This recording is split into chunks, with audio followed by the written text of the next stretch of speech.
Bonjour à toutes et à tous, c'est le retour des Flash FF, j'espère que vous êtes contents, moi oui. J'espère que vous avez passé de très bonnes vacances et que la reprise n'était pas trop dure pour ceux qui taffent, mais heureusement c'est déjà le week-end, et avec ça c'est le retour des Flash FF, évidemment, que demander de mieux. Alors on sort d'une trêve hivernale, donc pendant les 2 dernières semaines on n'a pas eu énormément d'informations, mais quand même j'ai quelques petits trucs à vous raconter, et écoutez, on va y aller de suite, c'est parti.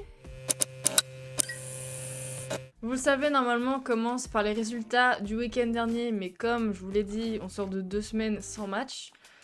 Bah du coup, il n'y avait pas de rencontre, vous vous en doutez. Mais on a quand même 2 championnats qui ont repris cette semaine, l'Arkema Premier League et la Ligue AF. Donc on va commencer avec ça. Et on se retrouve bien évidemment juste après.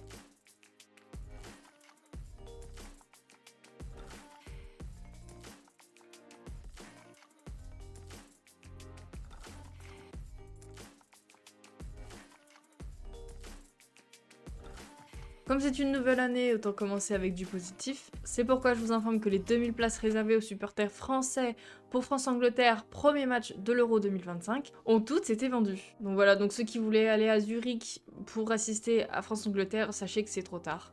Voilà, mais vous pouvez toujours vous rabattre sur France-Pays-Bas ou France-Pays de Galles. Des places sont toujours en vente. Le lien est toujours en description, et évidemment, il faut toujours utiliser le code qui s'affiche sur votre écran ici, sinon ce ne sera pas les places réservées pour nous français. On continue avec les trophées des joueuses de l'année remis par les fédérations. On en a encore une salve pendant ces dernières semaines, avec Glodis Perla Vigosdottir, meilleure joueuse islandaise, Erin Cuthbert, la meilleure joueuse écossaise, et Perlin Harder, la meilleure joueuse danoise. Vous le savez, on entend de plus en plus de clubs parler de la construction d'un stade dédié à leur équipe féminine. Eh bien sachez qu'un nouveau club se joint à la démarche, il s'agit de Brighton. On a Paul Barber, vice-président du club, qui a annoncé vouloir un stade pour ses féminines d'ici 2027-2028. Le club avait soumis la proposition en octobre 2023, ça remonte un peu, et la demande avait été acceptée quelques semaines après. Alors faut être un peu patient parce que 2027-2028 c'est pas tout de suite, mais quand même c'est une bonne nouvelle pour la WSL, pour Brighton et pour le foot féminin en Angleterre. On continue avec Luna Ribadera qui a été rappelée de son prêt au Paris FC par Chelsea. Alors elle avait été achetée par Chelsea cet été, en provenance du Paris FC, puis prêtée au Paris FC pour cette saison. Et Chelsea, ils ont dit non, non, on la reprend. Voilà. Donc elle est revenue. Et il y a des rumeurs comme quoi Everton serait intéressé pour un nouveau prêt pour Luna Ribadera. Donc elle rejoindrait peut-être sa coéquipière française, Kelly Gago, qui elle a signé à Everton cet hiver, en provenance de Nantes. À ce rythme-là, Chelsea sera entièrement composé de Françaises, j'en ai la conviction. On reste dans tout ce qui est transfert, prolongation. Sachez que Martha a prolongé de 2 années avec Orlando Pride. Elle a 38 ans, voilà, et elle est pas prête de s'arrêter.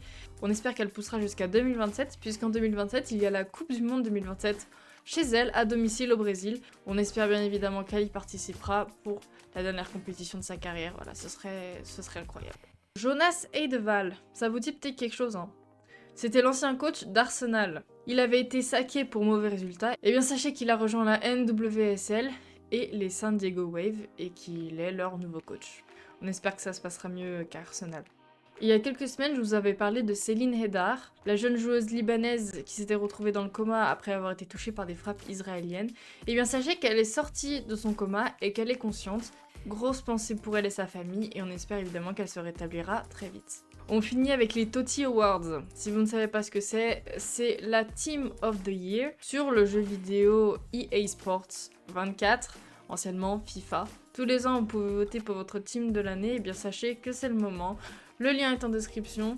Voici quelques-unes des nommées, bien évidemment nous avons aussi des joueuses de la Liga F, de la NWSL. Donc voilà, n'hésitez pas à partager votre 11 de l'année en commentaire, qu'on débatte pour voir si on est d'accord ou pas, si on va se taper. Et n'hésitez pas à hype nos françaises, bien évidemment. Et bien voilà, c'est la fin de ce Flash FF. J'espère que vous avez appris 2-3 infos. N'hésitez pas à me dire, comme d'habitude, si j'ai oublié des trucs en commentaire. J'en parlerai peut-être la semaine prochaine. Vous pouvez aussi donner votre avis en commentaire, je serais ravie de vous lire. En attendant, reprise de la majorité des championnats ce week-end. Donc allez suivre tout ça. Sinon, merci à tous d'être restés jusqu'à la fin. N'hésitez pas à vous abonner, à liker, commenter et partager la vidéo. Ça aide grandement la chaîne avec le référencement et tout, voilà. Et écoutez, moi je vous dis à la semaine prochaine pour un nouveau Flash FF. En attendant, regardez du foot féminin ou du sport féminin, bien évidemment. Et sur ce, moi je vous dis à la prochaine.